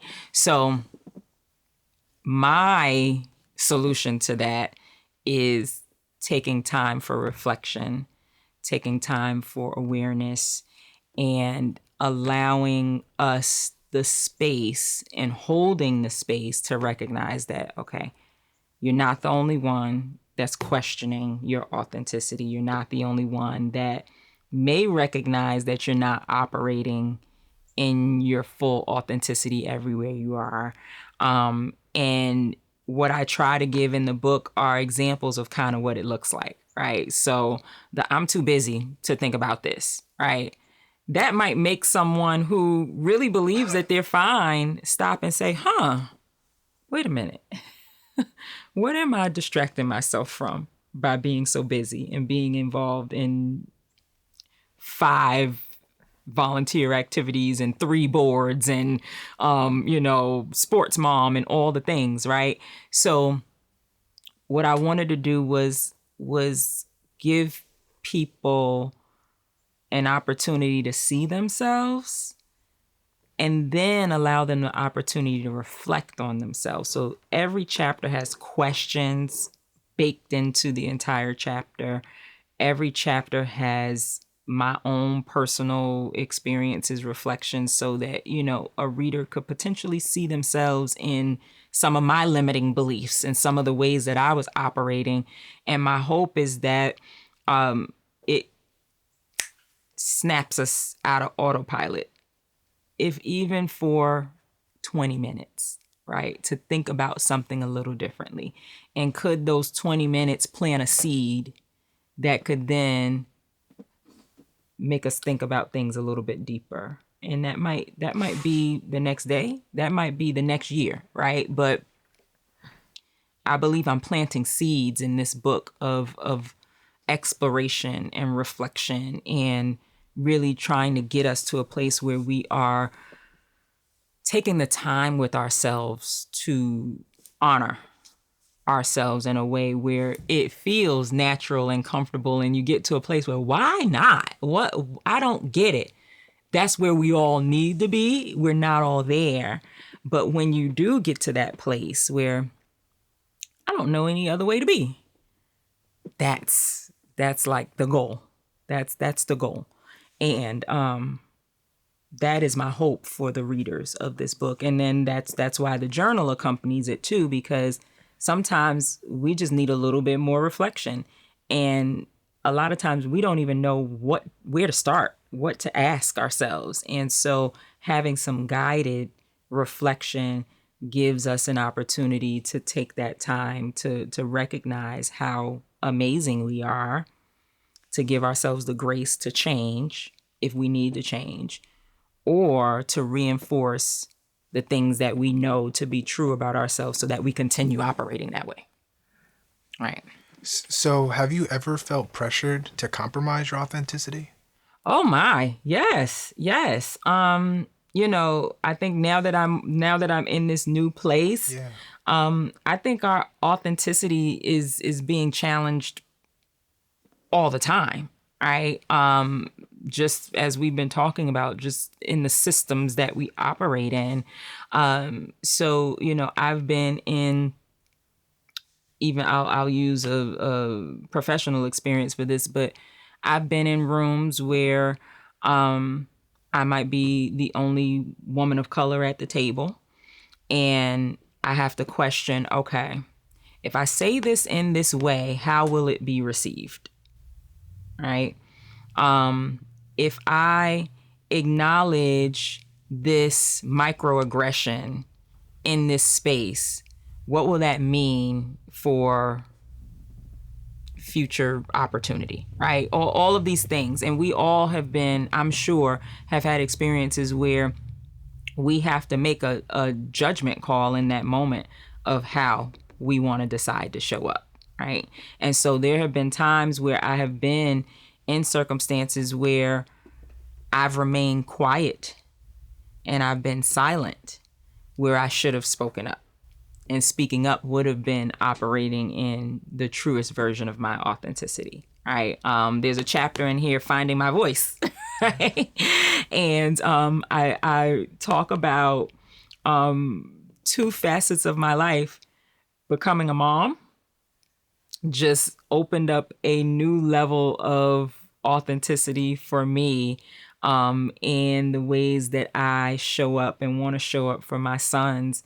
And for a long time, my authenticity as a mom and being an advocate for them kind of trumped my authenticity for myself and advocacy for myself, kind of that mama bear, mentality.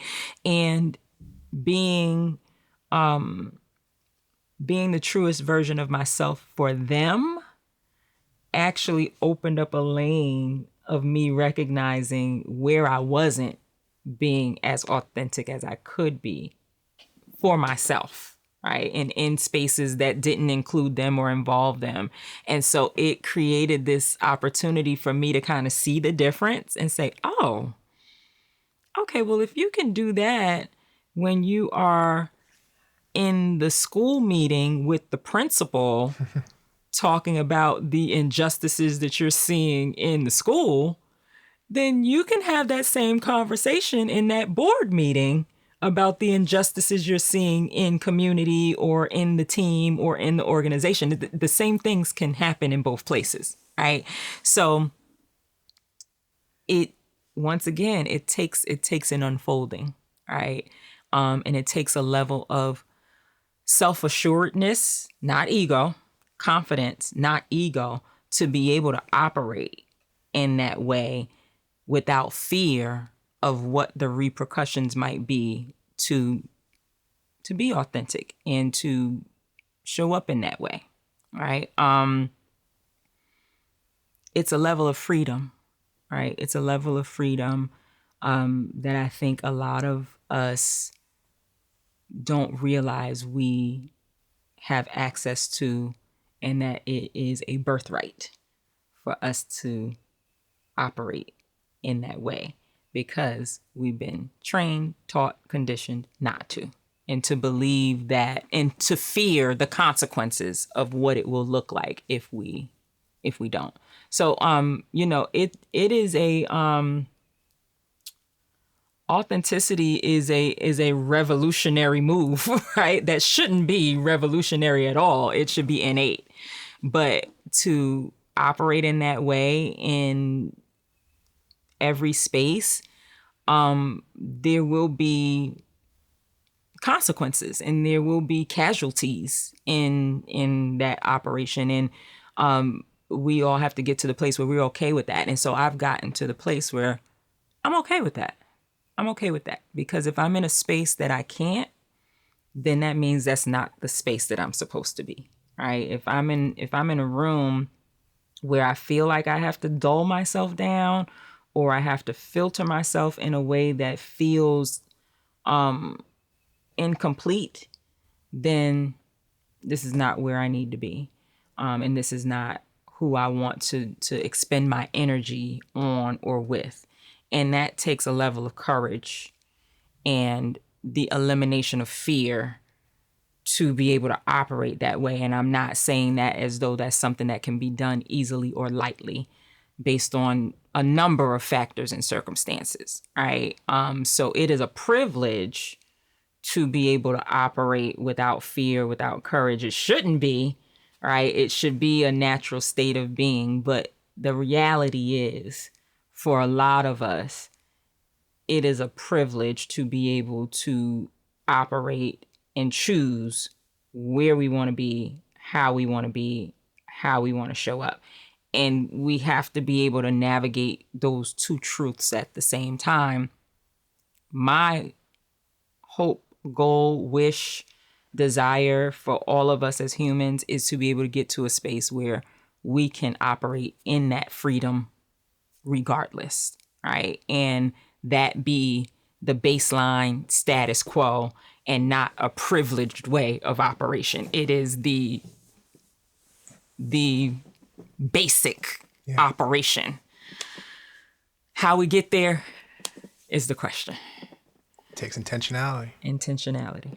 So throughout from your response, first, thank you for your response. Mm-hmm.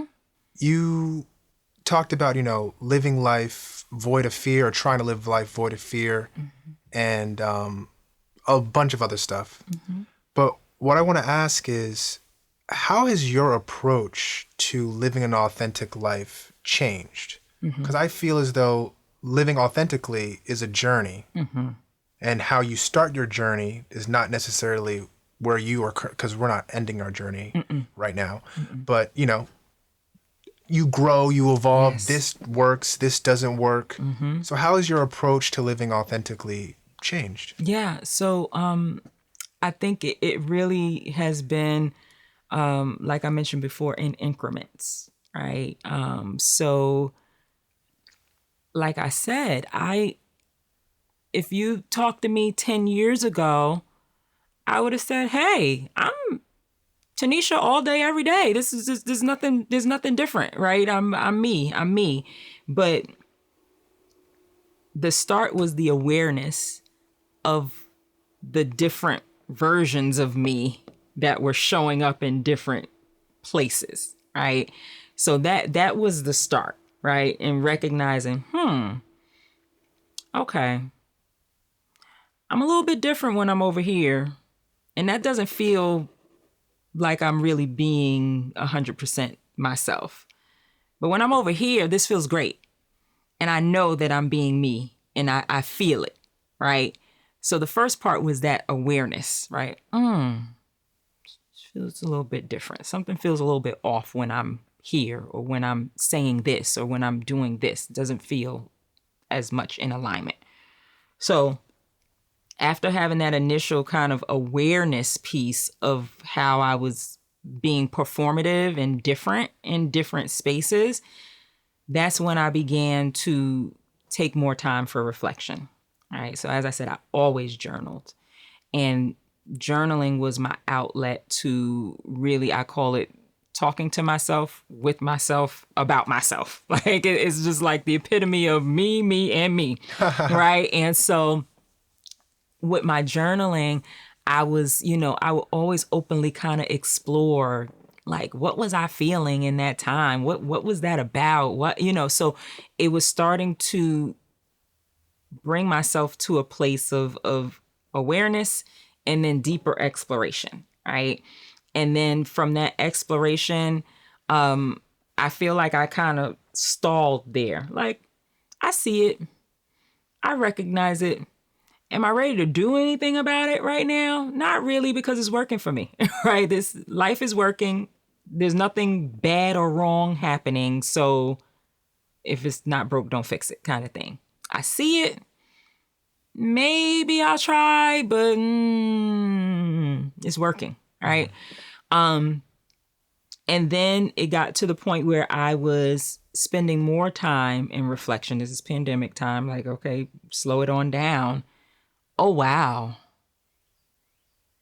I'm really seeing some differences here. I'm really recognizing that I might need to think about how I'm showing up a little bit differently, because now I'm starting to feel uncomfortable in these environments. So it wasn't as easy, right, to just operate in that performative place, right? It started to feel more uncomfortable because I was being more aware that I was doing it.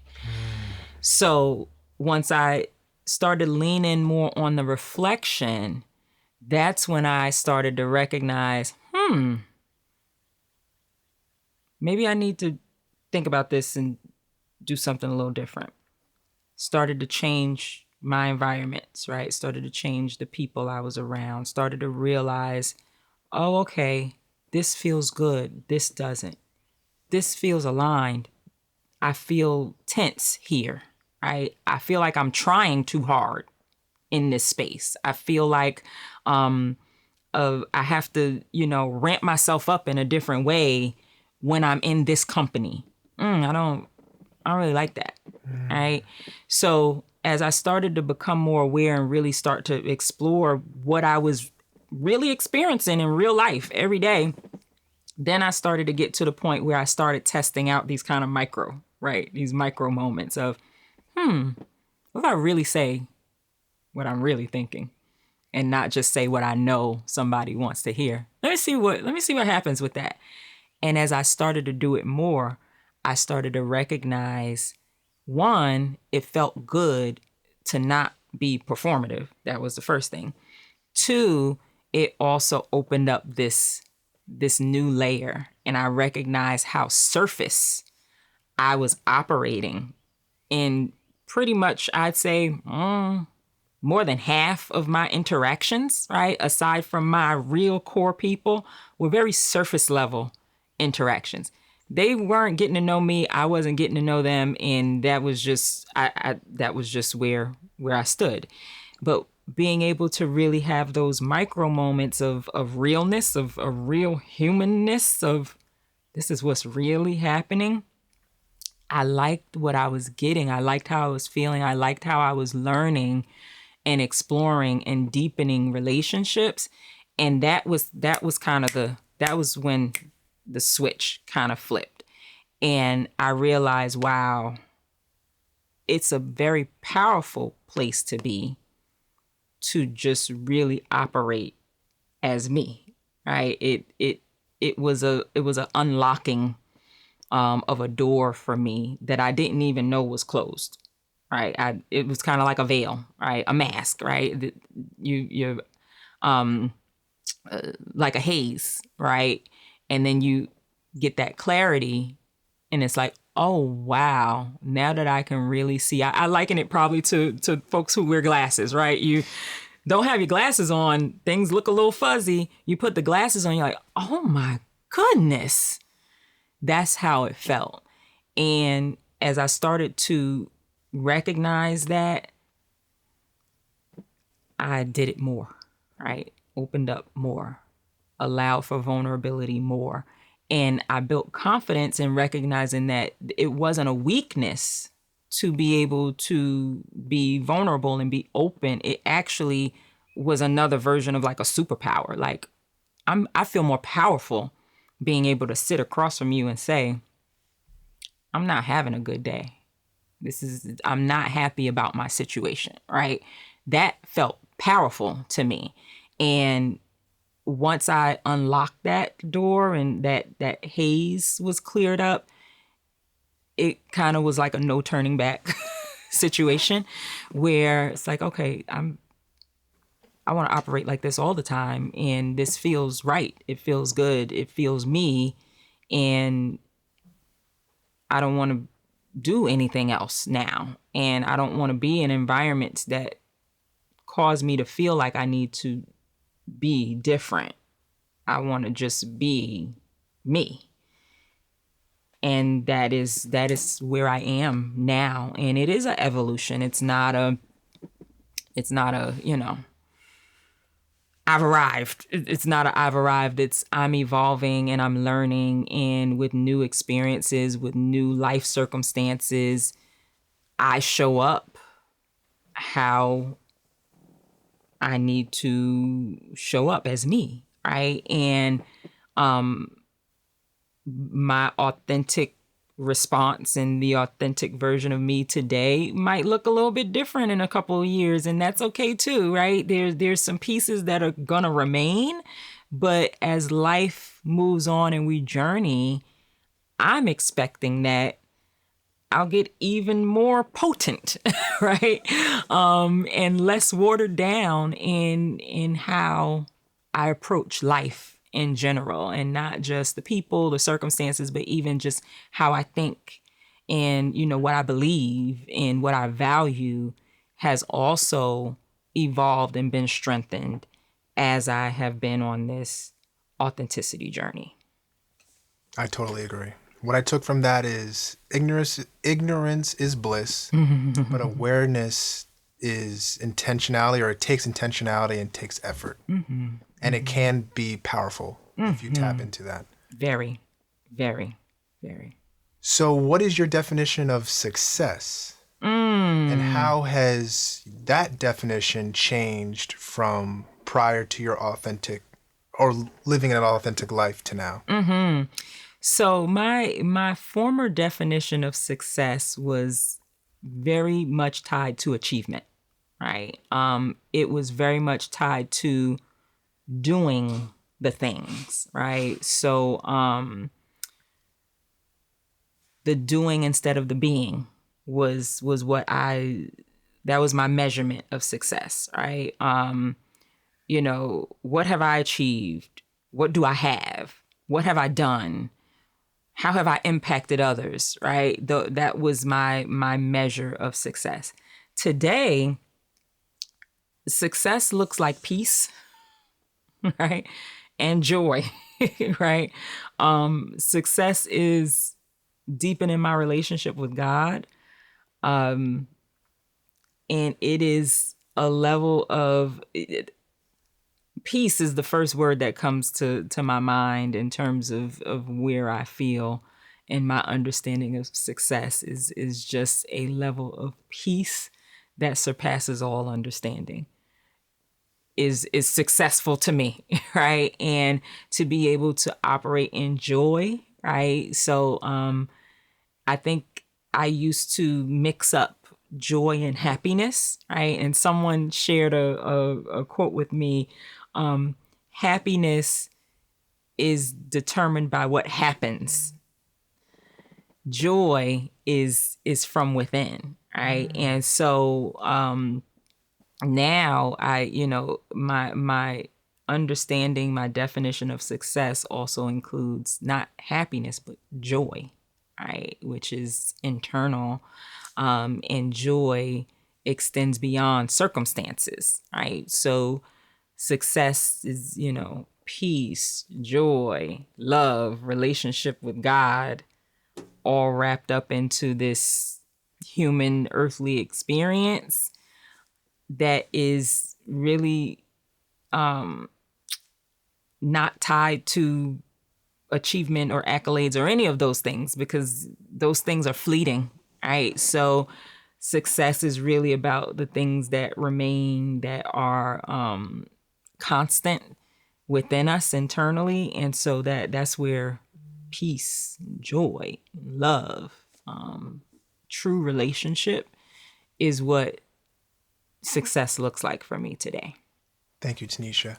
Well, before we conclude the conversation, I just want to give you a space to speak about your parents. I know that your mom and your dad, especially your dad, were pivotal in your debut, solo debut with When Authenticity Answers. Yes. So I just want to give you a space to just recollect or share whatever you want. Yes. You said that your mother, you said your mother was influential with resilience and grace. Yes. And then your father was influential with his unwavering strength. Yes. Yes. So however you want to take it, however much you want to share. Absolutely. So, my parents are phenomenal, and they were the foundation of my village, right? In addition to my older sister, I can't leave her out. But the beautiful thing about When Authenticity Answers is that my dad was my first representation of a writer, right? And I shared in my dedication that I still have memories of him sitting at the kitchen table writing, right? And I never knew what he was writing about. It would be late at night. I might be on the way to, bumbling my way in the dark to the bathroom, and he's in the kitchen writing, right? And I did not get a chance to read his writing until probably about 8 or 9 years ago. My uncle came across some of what we now know to be the start of a memoir that he was writing. And he unfortunately passed away of a massive heart attack when I was 14. And he was 44 years old. And what's special about that is I launched When Authenticity Answers on my 44th birthday, which was in honor of my dad, right? Because I became the published author that he wasn't able to be, right? But he planted that seed in me that I didn't even know. Like I had no clue growing up that, I would be an author at one point. That was never kind of in my purview. But his influence, and he had a very strong presence. He was such a people person, and just really, really enjoyed community, was really about advocacy. He was a high school guidance counselor, and just a brilliant, brilliant man that, I believe was gone too soon. So I love the fact that I'm able to continue his legacy through my writing. And my mom, oh my gosh, my mom, she's my hero. She really is. And she is the epitome of perseverance and grace. You will not hear her say a negative word about anyone. She's always been diligent, focused, and even with setbacks in life, she has taught me how to, pick myself up and keep moving. And I've actually witnessed her do it. And what's funny is, as I was writing, I actually have a chapter in the book that I dedicated specifically to my mom and my dad, and kind of give a snippet of their stories. And as I was writing and kind of recollecting on dates and times, what we realized was that, my mom actually returned and went back to college and started college at the age of 44, because she had a goal. She always wanted to be a teacher, and, life circumstances didn't allow her to go, directly to college after high school. And she always had this desire to be an educator. And so her resilience has always been a model for me. And so she decided at the age of 44 to go back to school. And it's been a blessing to witness her. And so really being able to see that she was able to, redirect her life, it's always been something for me to, not fear taking the risks, not fear a pivot, because I saw her do it, right? I watched her, late at night, coming home from work, having her books open, preparing for exams. While I was in high school, she was in college, right? She was going through her college courses. And so she is just one of my biggest supporters. She's my best friend. I love her to death. And so I write about both of them. The chapter, it's funny. It is The Math Ain't Mathin'. I saw that. Subtraction is addition when decrease is really increase. And that chapter is about my parents and the ways in which what life would consider to be a subtraction or a decrease or a deficit or a limitation actually can be switched to not only be addition, but can multiply the blessings in our lives. And so, once again, another mindset shift in how we look at things, right? And so they are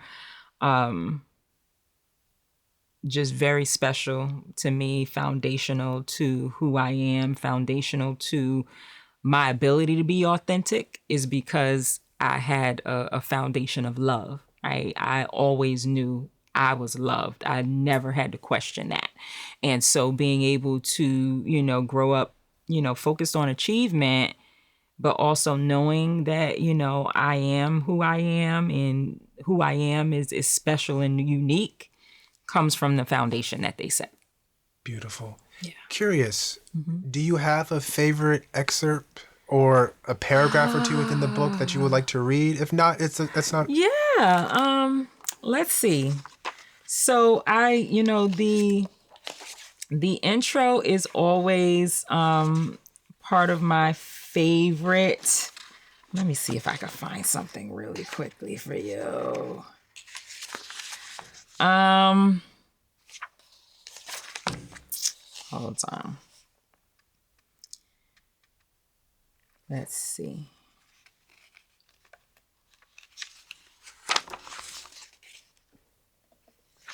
I want to read this part here. And I'm just trying to find it.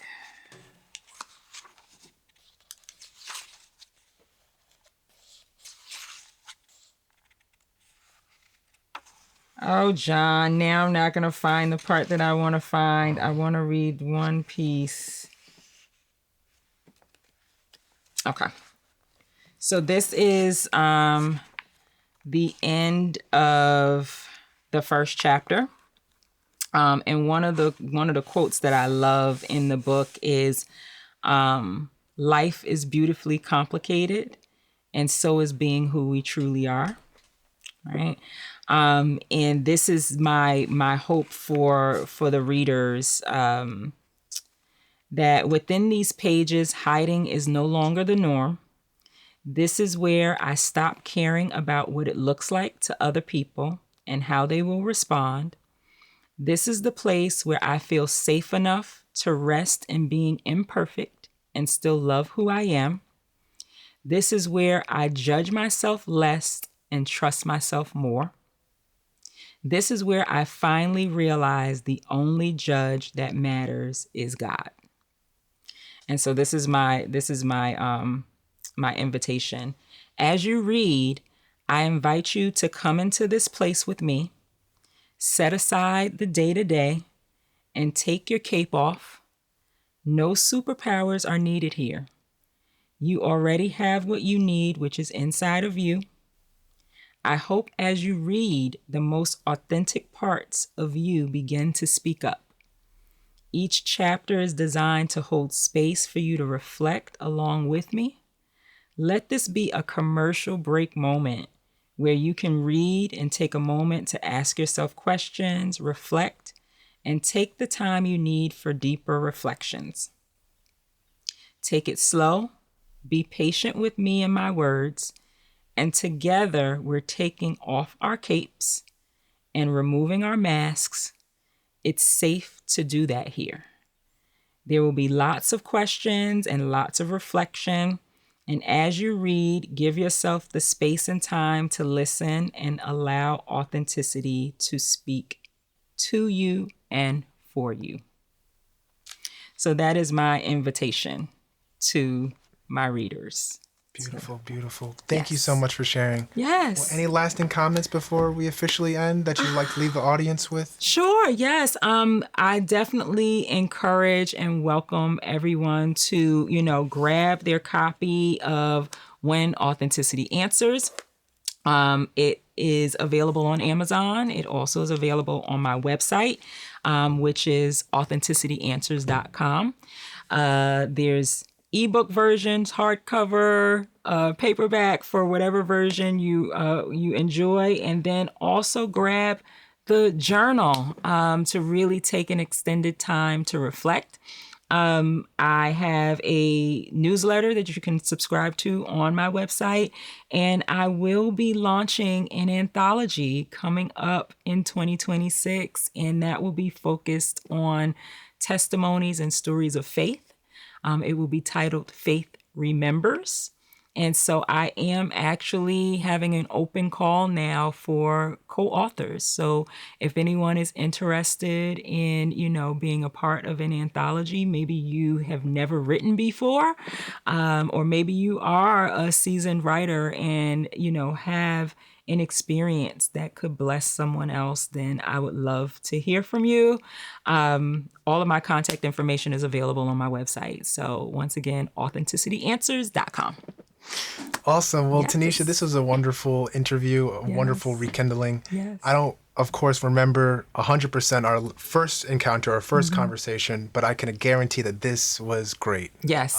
Thank you so much for your vulnerability. Thank you so much for opening up about your past and how it has affected your present. And thank you for your willingness to reschedule and sit down with me. Absolutely.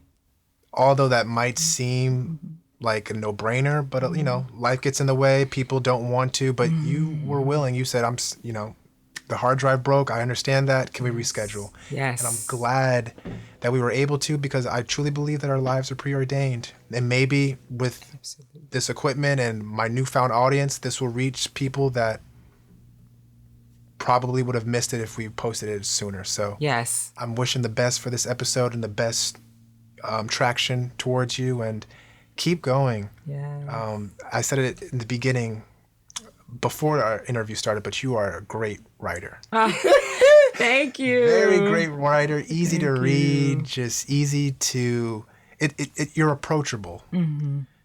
Everything about this book was easy, or is easy, from the size to how you write. I talked about being concise. Yes.